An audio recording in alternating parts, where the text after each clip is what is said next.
Il est 8h52 ce matin, les grands débats avec vous pour en parler, en tout cas pour débattre, Arlette Chabot.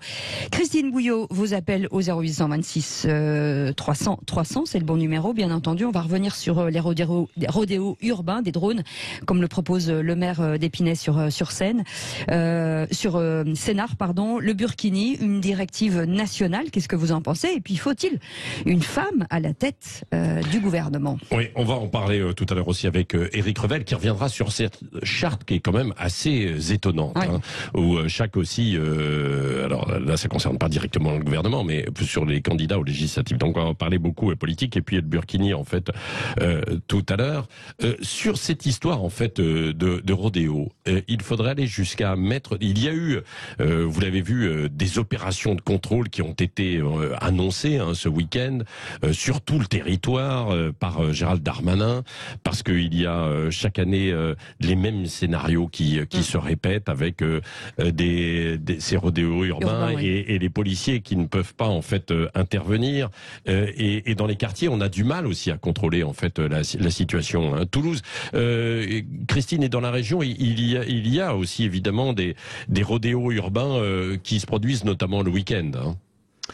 Alors pas qu'à Toulouse, Non, mais je parle en fait à Toulouse, parce que vous étiez à Toulouse, mais simplement dans le Grand Sud et partout en France, il y a eu une grosse opération, près de 100 policiers qui ont été mobilisés à Bordeaux-Lac ce week-end, qui est devenu le spot préféré de ceux qui veulent faire, alors je dirais plus que des rodéos urbains, c'est ce que vous voyez dans les films américains, c'est-à-dire qu'on vient avec sa voiture un petit peu trafiquée, qui permet de faire ces rodéos, sauf que c'est interdit, sauf qu'il y a des règles et surtout il y a des accidents. Donc il y a eu une opération de sensibilisation, voire des confiscations de véhicules du côté de Bordeaux-Lac pour mettre cette opération, donc opération d'envergure. Et les élus, alors après quand c'est intramuros, c'est quand c'est en ville, les élus sont souvent démunis parce que ce sont des rodéos sauvages soudains qui mettent en danger déjà l'utilisateur de l'engin lui-même, souvent on peut le remarquer, et puis ensuite de ça, au sein de la circulation et du flux de voitures, c'est compliqué. Et puis ça perturbe la vie des quartiers, et puis même en fait de grandes artères. Je dirais pas forcément que des quartiers, on en voit non, bien sûr. C'est quelque chose qu'il faut arriver à faire.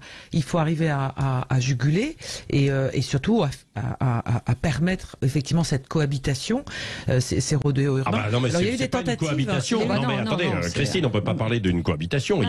Il faut les interdire, parce que sinon les interdire. Mais trouver des lieux. Alors, quel article de loi vous utilisez pour confisquer un véhicule? Là, c'est beaucoup plus compliqué. Souvent, ils sont en règle, très souvent. Donc, c'est compliqué de confisquer un véhicule. Donc, quand je dis une cohabitation, c'est qu'il faut faire comprendre aux utilisateurs de ces deux roues qui font ces rodéos urbains que ça gêne les autres. Voilà, la cohabitation, elle est là. C'est-à-dire que c'est pas eux seuls.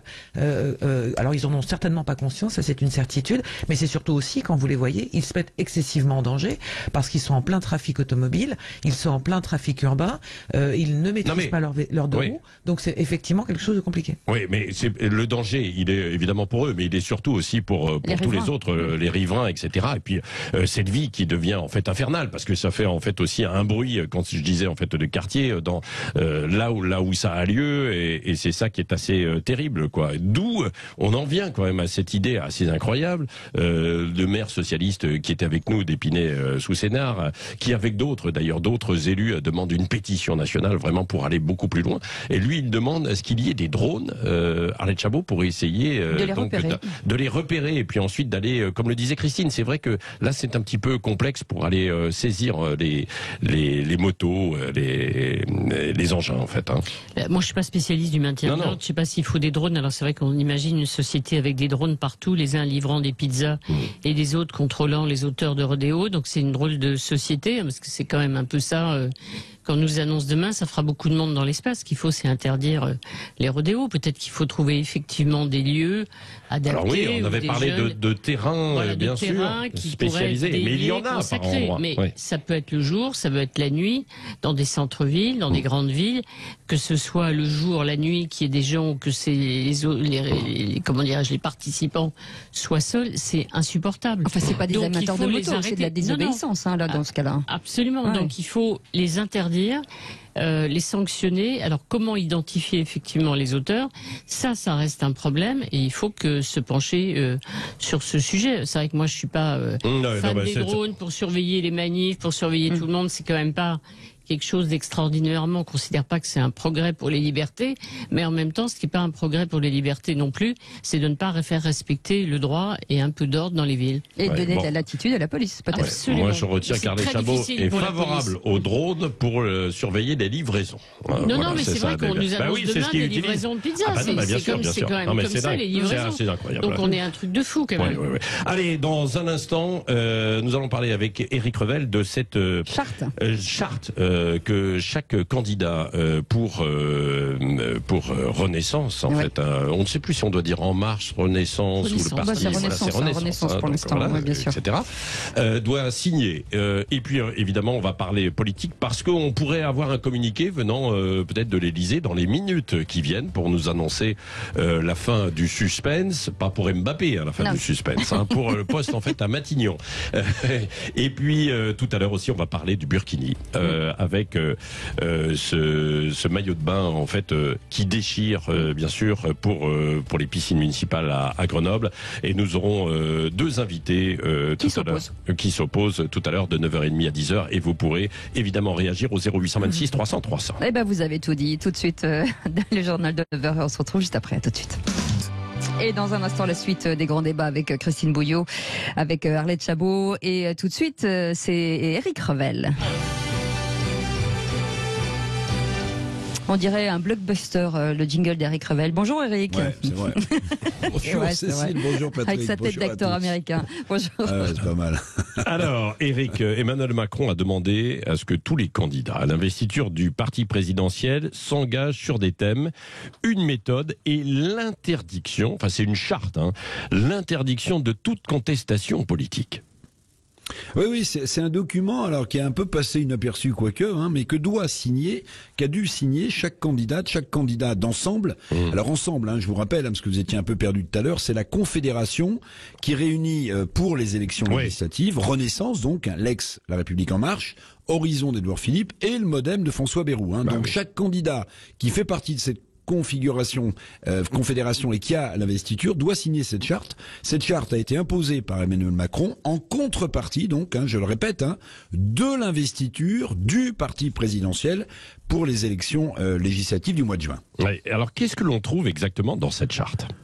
Alors on y trouve des trucs très bien, on y retrouve par exemple des passages sur le respect de la laïcité, sur lesquels doit s'engager chaque député investi, la moralisation de la vie publique, formidable, ou encore des engagements forts sur l'écologie. Et puis on y trouve aussi des choses un peu plus surprenantes, comme cet engagement des candidats, donc des candidats ensemble, d'être le député, la députée de tous les habitants de sa circonscription et pas, dit cette charte, d'un clan politique. Alors pourquoi surprenant ? Parce que Emmanuel Macron a gagné sur son programme. Il veut éviter que sa majorité ne se fracture, des frondeurs, un peu comme vous voyez. Voyez ce que je veux dire, comme lors de son premier quinquennat. Qu'est-ce qu'il y a de surprenant finalement ?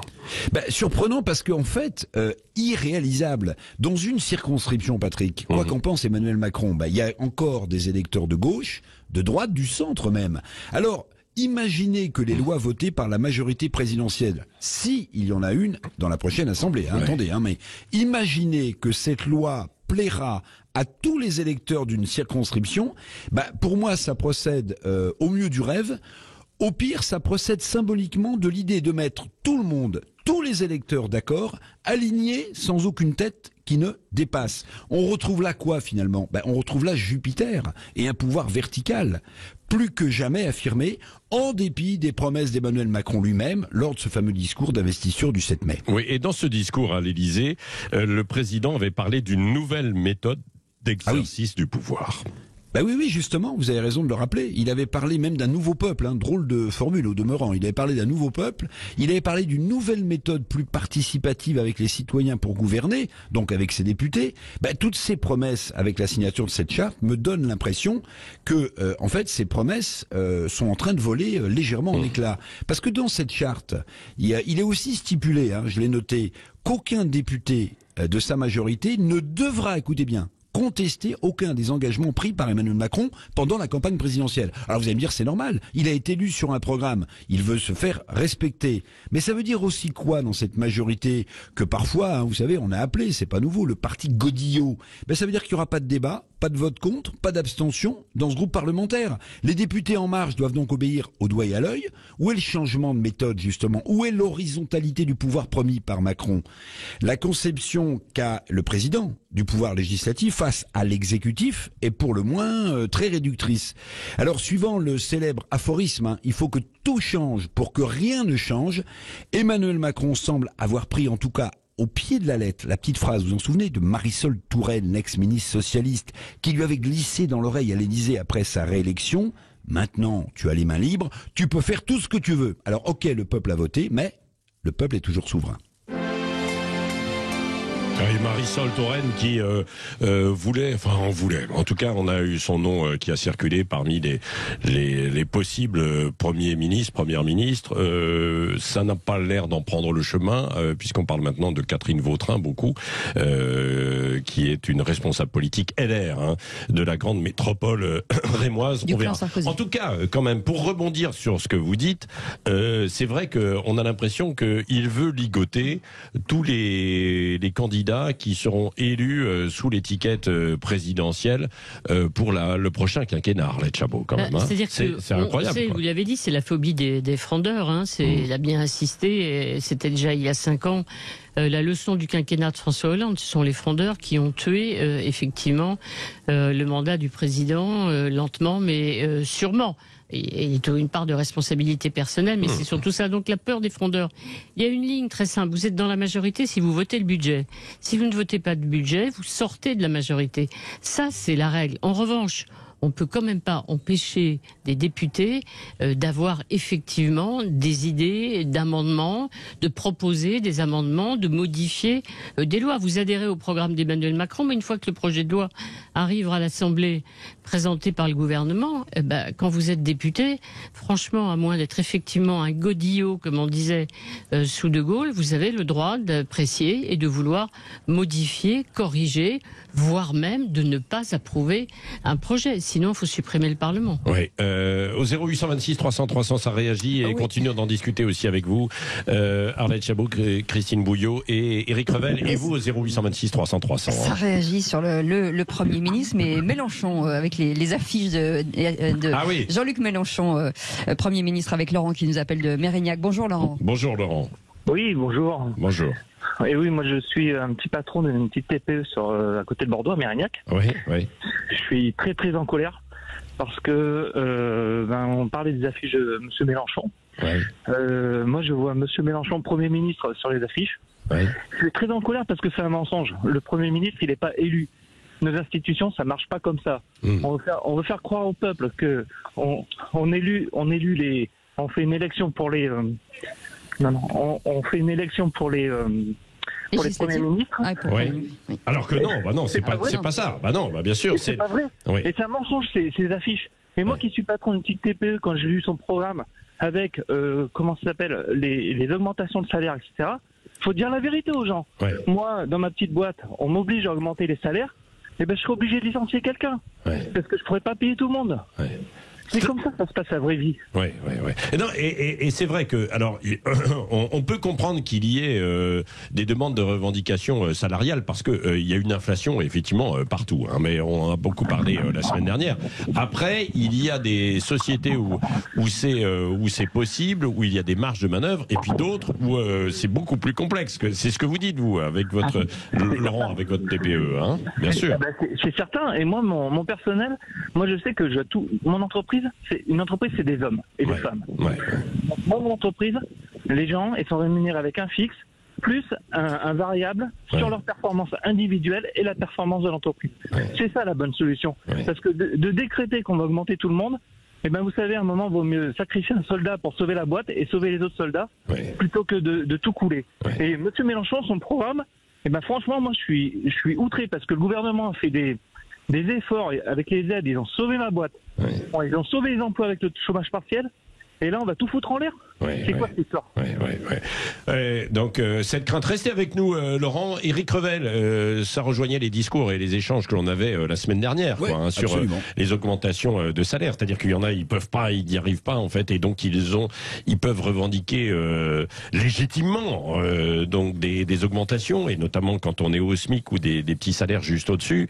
Et en même temps, on comprend, comme Laurent, des patrons. Alors je ne sais pas, Laurent, vous nous direz combien ils sont payés, hein, vos salariés, ou à peu près, mais sinon on risque d'être asphyxié entre guillemets, quoi. Hein. Oui, ce qu'on disait la semaine dernière, vous en souvenez, c'est que bien sûr, on entend la revendication légitime de l'augmentation du pouvoir d'achat en France, mais d'abord, le tissu économique français sont des PME et des TPE, comme celle de notre auditeur, et il y a beaucoup de PME et de TPE qui n'ont pas la trésorerie suffisante pour augmenter les salaires. Et je vous signale quand même que Jean-Luc Mélenchon promet encore plus si son parti, enfin sa confédération politique, son union de la gauche arrive en tête à l'Assemblée nationale. Il promet maintenant, vous avez vu, un SMIC à 1500 euros. Hein, il est passé à 1400, maintenant il est à 1500 euros. Alors, bon, il y a une sorte de surenchère électorale, très bien, qui veut peut-être masquer l'affaire tout à boif, j'en sais rien, mais en tout cas, 1500 euros, il y a plein de TPE qui ne de PME et TPE qui ne pourront pas augmenter. Et puis, n'oubliez jamais que quand vous augmentez le salaire minimum dans une entreprise, vous êtes obligé, la plupart du temps, de revoir l'intégralité de l'échelle des salaires dans l'entreprise, parce que il y a des gens qui étaient payés juste au-dessus du SMIC, qui se retrouvent, si on augmente le SMIC brutalement, en dessous ou au même niveau, et qui ne sont pas d'accord non plus. Donc, c'est légitime, mais c'est un vrai souci économique, surtout au moment où la croissance française est en train de piquer du nez, même si l'inflation est forte. Oui, absolument. Laurent, donc, vous êtes d'accord avec ce que dit Éric Revel à l'instant ? Ah, tout à fait. Ouais. Tout à fait. Et en plus, moi, je me considère un peu comme un grand blessé ou un malade en convalescence, sorti de crise. Parce que nous, on se bat pour continuer à se sauver, parce qu'il faut pas oublier qu'on a nos PGE à payer. Ouais, bah oui, bien sûr. Vous avez commencé d'ailleurs ou pas ? Oui, j'ai commencé ce mois-ci. Ouais. Et sur un mot sur les salaires, ça varie, ça va de combien à combien à peu près chez vous? Sauf si c'est trop indiscret, hein, Laurent. Non, c'est pas indiscret, parce que comme j'en parle, il faut être bien sûr. transparent. Moi non, mais les salaires, moi, sont calculés de la manière suivante. On a une base minimum qui va être attachée à la convention collective, et derrière ça, on a une prime qui est en fonction des ventes réalisées. D'accord. Et sans limite, c'est-à-dire quelqu'un qui va faire une très bonne performance sur un mois peut voir son salaire doubler, quoi. Oui, bien sûr. Alors il y a des secteurs où c'est plus facile que d'autres, quoi, puisque vous, j'ai cru comprendre que c'était lié évidemment à du commerce, à de la vente et du commercial. Donc là, c'est jouable. En tout cas, merci Laurent de nous avoir appelé. Et évidemment, ça fait beaucoup réagir ces affiches, comme vous l'avez dit, de Mélenchon. On parlait politique et on va encore en parler dans un instant. Avant cela, on vous fait plaisir également, puisque Cécile est de retour et elle a décidé elle a ouvert la boîte à cadeaux. Elle a ouvert la boîte à cadeaux. Bah ouais, je voulais vous offrir Patrick Roger, mais malheureusement il n'est pas à vendre. Non, ni pas à donner. encore. Sait-on jamais. Non, Patrick. Il serait en solde. La période des soldes n'a pas commencé, donc c'est pour ça. Attendez un petit peu. Arlette Chabot, elle a même mis sur vous, donc moi je touche pas. J'ai pas de problème avec la direction. Et c'est Angela qui est avec nous, qui nous appelle de Tarnos dans les Landes. Bonjour Angela. Bonjour Angela. Oui, bonjour Patrick, bonjour Cécile. Comment ça va Angela? Super bien. Bon, tant mieux. Tant mieux, parce que vous allez pouvoir partir pour un joli séjour. 2 adultes, 2 enfants, 3 jours, 2 nuits, petit déjeuner pour Port Aventura et Ferryland. Vous allez pouvoir partir quand vous voulez, bien sûr, et avec qui vous voudrez, mais vous pouvez toujours, encore une fois, proposer nos noms. Ah, c'est parfait. C'est extraordinaire. J'ai un mari, j'ai 2 enfants. Et on est ravis. Quand je disais proposer nos noms, c'était Patrick et Cécile. Hein, je vois que je suis pas dans la liste. Vous faites quoi dans la vie, Angela? Alors, je suis vendeuse dans un magasin médicalisé qui a pour but de garder les personnes à domicile le plus longtemps possible pour pas qu'elles partent en EHPAD. Et ça c'est un joli métier. Et c'est pas trop compliqué en ce moment? Si beaucoup, et après la crise du Covid, ça a été le plus difficile. Bah oui, évidemment. D'autant plus que ce joli cadeau est totalement mérité. En tout cas, on est ravis de vous offrir ce cadeau. Vous nous écoutez depuis longtemps? Ben là, je prends la route parce qu'en fait, j'étais dans le sud pour un futur mariage. Donc, je me suis garée sur le côté. J'ai pour 4 heures de route. D'accord. Donc, pendant vous allez 4 où? heures, vous allez m'accompagner. Je rentre à Tarnon. Ouais. Et j'étais partie à Narbonne. D'accord. Et c'était pas votre mariage, Angela? Non, c'est le mariage de ma meilleure amie. Ah, très bien. Voilà. Et ça s'est bien passé? Ils ont dit oui tous les deux? Là, c'était l'enterrement de vie de jeune fille.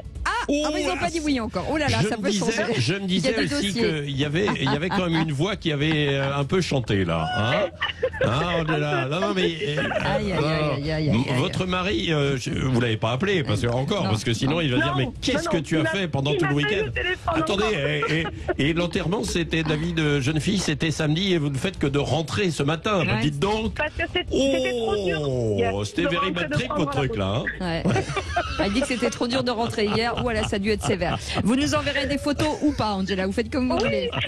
Allez, on vous fait des gros bisous et faites attention sur la route. Bon, dans un instant, et dans un instant, on continue autour de la politique parce que on pourrait connaître donc ce matin le nom du nouveau locataire de Matignon. Ou de la nouvelle locataire. Ou de la nouvelle locataire. Mais non, mais c'est toujours quand même. Enfin bon, bref, on va pas faire les débats. Le Burkini aussi tout à l'heure à 9h30 et puis tous les sujets que vous voulez mettre sur la table avec nos éditorialistes ce matin, Éric Revel, Arlette Chabot et Christine Bouillot. Allez, à tout de suite, 9h19. 5h10, le Grand Matin Sud Radio. Le Grand Matin Sud Radio, 7h10, Patrick Roger, Cécile de Ménibus. Et la suite des grands débats. Vos appels 0826 300 300. Dans 10 minutes, on aura besoin de vous sur le Burkini. Faut-il l'interdire au nom de la laïcité, selon vous, ou pas? En tout cas, on vous attend au standard pour en parler. On en parlera avec deux personnes qui pensent forcément différemment pour ouvrir le débat. Oui, absolument. Et on continue aussi sur la politique. Et alors, il y avait la fameuse charte dont on parlait tout à l'heure avec voilà, c'est ça. Alors, on ne sait plus. C'est Ensemble, Renaissance. C'est la Confédération. C'est la Confédration voilà. Ensemble, hein, c'est voilà. Bien ça, ce que nous disait Éric tout à l'heure, qu'il a reprécisé. Sur le Premier ministre, alors, qu'est-ce que vous avez comme dernière information, les uns les autres? Éric Revel, tiens, on va commencer par vous. Qui se mouille un moi, peu. J'ai pas... mouillez-vous. Oui. Bah oui, parce que moi je donnais Madame Azoulay comme présidente à l'UNESCO. Bon, l'ADG de l'UNESCO. Bon, maintenant j'ai vu que Madame Vautrin était pressentie. Alors, j'en ai discuté, je vous dirai pas avec qui, mais disons avec un membre influent de LR hier par téléphone. Oui. Et la personne en question, le leader politique en question, me disait que c'était une femme, voilà, de caractère, qui savait ce qu'elle voulait. Ouais. Il m'a même précisé que bon, elle vient des LR, hein, Madame Vautrin, mais il m'a même précisé que attention, si Emmanuel Macron, s'il nommait Madame Vautrin, hein, évidemment, pense en faire sa chose et lui faire avaler les couleuvres, c'est pas si simple que ça, paraît-il, avec Catherine Vautrin. En tout cas, d'après ce leader politique, qui la connaît très bien, puisque elle était sarkozyste, elle a fait une grande partie de sa carrière dans le Grand Reims, mais pour les Républicains. Donc, écoutez, on verra si c'est elle. Bah, alors voilà, on me dit c'est une femme de caractère, mais alors je vois pas où est la dimension écologiste, où est la dimension de gauche de Madame Vautrin, puisque le profil que Emmanuel Macron avait donné à la cantonade, vous vous souvenez, lors d'un déplacement, c'était un profil écologiste de gauche, etc. Bon, écoutez, voilà, tout peut changer pour que rien ne change, que disait tout à l'heure. Mais là, c'est vrai que ça devient un peu une farce comico-tragique. Quand même, Christine Bouillot, qu'est-ce que vous attendez? Alors, dans le Sud-Ouest, pas de fumée blanche sur le nom du au-delà. Non, mais d'autant que dans le Sud-Ouest, il y en a quelques-unes qui ont refusé. On sait que Jean Castex est souvent, on fait souvent des allers-retours en ce moment entre Prades et Paris. Il s'arrête en Ariège pour boire un café à Tarascon. C'est plus rapide pour lui pour la pause café. Trêve de plaisanterie, non. Ce qui est assez drôle, c'est effectivement ce délai qu'il attend. Et puis surtout, à partir de dimanche, je ne sais pas ce que pourra faire ce premier ou cette première ministre pour la campagne des législatives, puisqu'il y aura on va dire, il y a les temps de parole qui c'est vrai. En tous les cas, ça commence dès ce week-end. Donc la campagne du nouveau futur Premier ministre et de son gouvernement va être assez courte pour porter les candidats de renaissance de la majorité présidentielle, comme on le voit sur les affiches. En tous les cas, c'est pas un cadeau pour la personne qui va être nommée que d'attendre aussi longtemps, hein, parce que on espère que le nom va faire l'effet waouh, comme on dit, pour que ça soit un événement, puisqu'on attend depuis tellement longtemps. Ouais. Voilà, les Français sont un petit peu fatigués. Ça peut être en 2 temps, hein, Arlette Chabot. Oui, généralement, c'est-à-dire que logiquement, dans la matinée, le Premier ministre Jean Castex devrait rendre publique sa démission. Peut-être ira-t-il à l'Élysée rencontrer une dernière fois Emmanuel Macron. Ensuite, généralement, il y a le secrétaire général de l'Élysée, en l'occurrence Alexis Collère, qui annonce le nom du successeur, homme ou femme, plus vraisemblablement. Ensuite, le gouvernement, tout est possible. Ça prend parfois un peu de temps. En tout cas, dans un premier temps, un certain nombre de ministres devraient être nommés parce qu'il y a des urgences, hein, ne serait-ce que la guerre, pardon de rappeler qu'il y a un conflit en Ukraine, le Quai d'Orsay, la Défense, Bercy évidemment, et puis ensuite peut-être attendra-t-il pour une deuxième vague de nominations juste avant les élections législatives. Juste avant ou juste après peut-être. Juste après. Juste après, parce que si vous nommez, si vous nommez votre gouvernement au complet et qu'au législatif il y a une autre couleur qui est en train de se... Surtout des ministres battus, par exemple. Oui, bien sûr, arriver sur le pays, vous êtes un peu... c'est compliqué, hein, Éric Revel. Ah bah oui, c'est compliqué. Hein. L'expérience d'Arlette Chabot est toujours là, hein, forcément. Bah oui, s'il y a des ministres battus, imaginez Gérald Darmanin qui se présente. Alors il y a ceux qui se présentent pas avec parfois des prétextes un peu fallacieux. Je pense à Bruno Le Maire ou à d'autres. Mais oui, si les ministres, notamment des ministres régaliens, sont battus aux législatives, il peut pas les nommer. Donc là, on est quand même dans une drôle de situation. Ouais. Un Premier ministre, une Première ministre transitoire ou pas, un gouvernement un peu transitoire aussi, et tout ça dans l'attente des élections législatives, dont la charte imposera, s'il y a une majorité présidentielle ex-La République En Marche ensemble, qu'il n'y ait pas une tête qui dépasse. Bah dites donc... Ça commence sur les chapeaux de roue. Hein. Oui, assez complexe. On va suivre ça, évidemment. Merci Éric Revel, Christine Bouillot et Arlette Chabot. Et vous, au 0826 300 300, vous pouvez continuer de réagir sur l'actualité. Vous pourrez continuer. D'ailleurs, on aura peut-être des informations un petit peu plus précises tout à l'heure, en fin de matinée, chez Valérie Expert, qui pourra rebondir sur le sujet dans ces débats à partir de 10h30, 11h moins le quart. Et l'actualité, c'est aussi dans un instant sur le Burkini, qui va peut-être être mis en place pour cet été dans les piscines grenobloises. Et qu'en pensez-vous? Est-ce que vous êtes pour? Est-ce que vous êtes contre? 0826 300 300. Venez donc débattre ce matin avec nos deux invités, hein. Razika Adami, qui est philosophe et islamologue, et puis Alain Policard, chercheur associé au Centre de recherche politique de Sciences Po. On vous attend au standard 0826 300 300. Le Grand Matin Sud Radio, 5h-10h. Patrick Roger, Cécile de Ménibus.